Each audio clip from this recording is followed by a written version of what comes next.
How to Buy Stocks by Louis Engel and Henry R. Hecht. Welcome to YourBookSummary.com. The New York Stock Exchange, NYSE, started in 1792 as a small group of merchants charging commissions to trade stocks on Wall Street.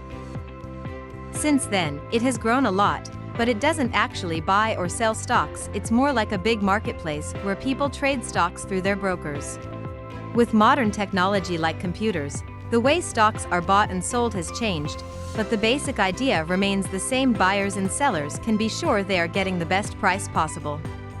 You can use a limit order to buy or sell stocks at a specific price, or a stop order to protect your profit if the market goes down. Brokers on the NYSE have to trade through open outcry, meaning they have to make all their trades on the exchange floor. The NYSE opens at 9:30 a.m. each day, with specialists figuring out the opening price of stocks based on market orders and sentiment. I hope you found the information about How to Buy Stocks by Louis Engel and Henry R. Hecht.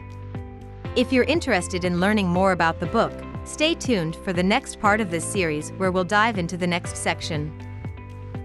Thanks again for watching, and I will see you in the next video.